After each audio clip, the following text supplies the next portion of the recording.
Hi friends, ഏവർക്കും rubies കിച്ചൻ്റെ പുതിയ വീഡിയോയിലേക്ക് സ്വാഗതം. ഇന്ന് നമുക്കൊരു കോക്കനട്ട് മിൽക്ക് റൈസ് അഥവാ തേങ്ങാപ്പാൽ ചോറ് തയ്യാറാക്കാം. ഇത് വളരെ എളുപ്പം തയ്യാറാക്കാവുന്ന റൈസാണ്. ഇതിന് ഏത് തരം അരിയും നമുക്ക് യൂസ് ചെയ്യാവുന്നതുമാണ്.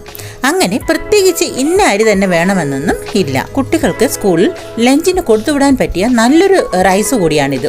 പ്രത്യേകിച്ചും വെറൈറ്റി റൈസാണ്. എപ്പോഴും കഴിക്കുന്ന ഫുഡുകളെക്കാളും ഒരു വെറൈറ്റി ആയിട്ടൊരു റൈസ്. രുചികരമായ കോക്കനട്ട് മിൽക്ക് റൈസ് അഥവാ തേങ്ങാപ്പാൽ ചോറിന്റെ റെസിപ്പിയിലേക്ക് പോകുന്നതിന് മുന്നേ എപ്പോഴും പറയാറുള്ളത് പോലെ നമ്മുടെ വീഡിയോസ് ആദ്യമായി കാണുന്നവരും അതുപോലെ തന്നെ ഇതുവരെ സബ്സ്ക്രൈബ് ചെയ്യാത്ത ആരെങ്കിലും ഉണ്ടെങ്കിൽ പ്ലീസ് ഒന്ന് സബ്സ്ക്രൈബ് ചെയ്ത് സപ്പോർട്ട് ചെയ്യാൻ മറന്നു പോകരുതേ.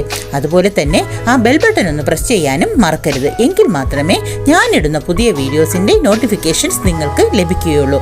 ഒപ്പം ലൈക്ക്, ഷെയർ, കമൻറ്റ് എന്നിവ ചെയ്യാനും മറന്നു പോകരുത്. അപ്പോൾ നമുക്കിനി പോകാം വീഡിയോയിലേക്ക്. കോക്കനട്ട് മിൽക്ക് റൈസ് എങ്ങനെയാണ് ഉണ്ടാക്കുന്നതെന്ന് നമുക്കൊന്ന് നോക്കാം. അര കിലോ അരി എടുത്തിട്ടുണ്ട്. അത് ഏകദേശം 2 നാഴി അരിയാണ് ഞാൻ എടുത്തിട്ടുള്ളത്. സവാള 2 എണ്ണം, മീഡിയം സൈസുള്ള 2 എണ്ണം വളരെ തിന്നായിട്ട് കട്ട് ചെയ്തെടുത്തതാണ് നീളത്തിൽ. തേങ്ങാപ്പാൽ ഏകദേശം 8 ഗ്ലാസോളം ഞാൻ എടുത്തിട്ടുണ്ട്. അതായത് 1.5 മുറി തേങ്ങയുടെ പാലാണ് എടുത്തത്. പച്ചമുളക് 3 എണ്ണം നീളത്തിലരിഞ്ഞത്, ഇഞ്ചി വെളുത്തുള്ളി പേസ്റ്റ് 1 ടേബിൾ സ്പൂൺ, കറിവേപ്പില 2 തണ്ട്, മല്ലിയില 1/2 കപ്പ്. ആദ്യം ഒരു പാത്രം എടുത്ത് അടുപ്പത്ത് വെച്ച് അതിലേക്ക് 2 ടേബിൾ സ്പൂൺ നെയ്യ് ഒഴിച്ചു കൊടുക്കാം. നെയ്യ്ക്ക് പകരം വെളിച്ചെണ്ണ യൂസ് ചെയ്യാവുന്നതുമാണ്. അതൊന്ന് മെൽറ്റായി വരുമ്പോൾ കറുകപ്പട്ട, ഗ്രാമ്പു, ഏലക്ക, പെരിഞ്ചീരകം, ബേ ലീഫ് എന്നിവയിട്ട് ഒന്ന് മൂപ്പിച്ചെടുക്കാം. ശേഷം അരിഞ്ഞു വെച്ചിരിക്കുന്ന സവാള ഇട്ട് വഴറ്റി കൊടുക്കാം. അല്പം ഉപ്പും കൂടി ചേർത്ത് കൊടുക്കാം. സവാള പെട്ടെന്ന് വഴറ്റി കിട്ടാൻ വേണ്ടിയിട്ടാണ് നമ്മൾ ഉപ്പ് ഇട്ട് കൊടുക്കുന്നത്. ഉപ്പിടുമ്പോൾ നമുക്ക് പെട്ടെന്ന് വഴണ്ട് കിട്ടും. ഇനി അത് നമുക്ക് ഇഞ്ചി വെളുത്തുള്ളി ചെറുതായി അരിഞ്ഞത് ഇട്ട് കൊടുക്കാം. കൂടെ തന്നെ പച്ചമുളകും ആഡ് ചെയ്ത് കൊടുക്കാം. നല്ല ബ്രൗൺ നിറമൊന്നും ആകണ്ട, ഒന്ന് വഴണ്ട് കിട്ടിയാൽ മതിയാകും. വഴണ്ട് വരുമ്പോൾ കറിവേപ്പില കൂടി ആഡ് ചെയ്യാം. സവാളയെല്ലാം നല്ല വഴണ്ട് വന്നിട്ടുണ്ട്. ഇനി നമുക്കിതിലേക്ക് തേങ്ങാപ്പാൽ ചേർത്ത് കൊടുക്കാം.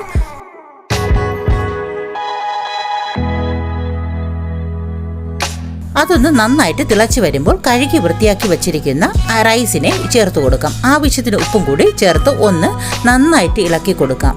ഇനി നമുക്ക് മൂടി വെച്ച് ഒരു 10-15 മിനിറ്റ് മൂടി വെച്ച് വേവിക്കാം. ഇനി ഗ്രേറ്റ് ചെയ്ത് വെച്ച തേങ്ങ നമുക്ക് ചേർത്ത് കൊടുക്കാം. ഇത് ഓപ്ഷനിലാണ്, ആവശ്യമെങ്കിൽ മാത്രം ചേർത്ത് കൊടുത്താൽ മതി. ഇത് കൂടി ഇടുമ്പോൾ കുറച്ചുകൂടി ടേസ്റ്റ് ഉണ്ടാകും.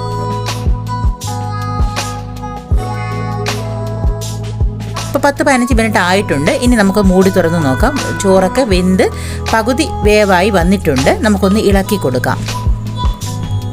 ആവശ്യമെങ്കിൽ അല്പം ചൂടുവെള്ളം നമുക്ക് ഒഴിച്ചു കൊടുക്കാവുന്നതാണ്. ചെറു ചൂടുവെള്ളം, തിളച്ച വെള്ളമല്ല, ചെറിയ ചൂടുവെള്ളം ഒഴിച്ചു കൊടുക്കാവുന്നതാണ്. ഇപ്പം എനിക്ക് ആവശ്യമൊന്നും വന്നിട്ടില്ല. ആവശ്യത്തിന് ഇതിൽ തേങ്ങാപ്പാൽ ഉണ്ട്. പിന്നെ ഓരോ റൈസിനും വേഗ് ഒരുപോലെ ആയിരിക്കില്ല. അതുകൊണ്ടാണ് വെള്ളം വേണമെങ്കിൽ ചേർത്ത് കൊള്ളാൻ പറഞ്ഞത്. ഏകദേശം 20 മിനിറ്റോളം ആയിട്ടുണ്ട്. നമുക്കിനി മൂടി തുറന്ന് നോക്കാം. നമ്മുടെ റൈസ് എല്ലാം നല്ല വെന്ത് നല്ല സെറ്റായി വന്നിട്ടുണ്ട്. ഇപ്പം തന്നെ മൂടി തുറക്കുമ്പോൾ തന്നെ നല്ല മണം വരുന്നുണ്ട്. തേങ്ങാപ്പാലിൻ്റെയും നെയ്യുടെയും ഒക്കെ ചേർന്നിട്ടുള്ള ഒരു നല്ലൊരു മണം ഇങ്ങനെ വരുന്നുണ്ട്. ഒരു അസാധ്യ മണമാണ് ഇതിന്. സൂപ്പർ ടേസ്റ്റുള്ള കോക്കനട്ട് റൈസ് അഥവാ തേങ്ങാപ്പാൽ ചോറ് ഇവിടെ റെഡിയായി കഴിഞ്ഞു. ഇനി നമുക്കതിനെ സെർവ് ചെയ്യാവുന്നതാണ്. നമുക്ക് തേങ്ങാപ്പാൽ ചോറിൻ്റെ കൂടെ ചിക്കൻ കറിയോ മട്ടൺ കറിയോ അതുമല്ല സോയ കറിയോ പനീർ കറിയോ എന്ത് വേണമെങ്കിലും സൈഡ് ഡിഷ് ആക്കാവുന്നതാണ്. കറികൾ ഒന്നും തന്നെ ഇല്ലെങ്കിലും ഇത് കഴിക്കാൻ അസാധ്യ ടേസ്റ്റാണ്. അപ്പോൾ കുട്ടികൾക്കും മുതിർന്നവർക്കും എല്ലാം ഒരുപോലെ ഇഷ്ടപ്പെടുന്ന ഒരു വെറൈറ്റി റൈസ് കൂടിയാണിത്. പിന്നെ പെട്ടെന്ന് ചെയ്തെടുക്കാൻ പറ്റും എന്നുള്ളത് കൊണ്ട് ഓഫീസിൽ പോകുന്നവർക്കും അതുപോലെ തന്നെ തുടക്കക്കാർക്കുമെല്ലാം ഇത് വളരെ ഉപകാരപ്രദമായിരിക്കും. അതുപോലെ വെറൈറ്റി റൈസും കൂടിയാണ്. അപ്പോൾ നിങ്ങൾക്ക് വീഡിയോ ഇഷ്ടമായിട്ടുണ്ടെന്ന് കരുതുന്നു. നിങ്ങളുടെ അഭിപ്രായങ്ങൾ കമൻറ്റ് രൂപത്തിൽ അറിയിക്കുകയും വേണം. അതുപോലെ തന്നെ നിങ്ങൾക്ക് ഇഷ്ടമായിട്ടുണ്ടെങ്കിൽ നിങ്ങൾക്കറിയാവുന്ന മറ്റുള്ളവരിലേക്ക് കൂടി ഒന്ന് എത്തിച്ചു കൊടുക്കാൻ മറന്നു പോകരുത്. അതുപോലെ തന്നെ ലൈക്ക്, ഷെയർ, കമൻറ്റ് എന്നിവ ചെയ്ത് സപ്പോർട്ട് ചെയ്യാനും മറന്നു പോകരുത്.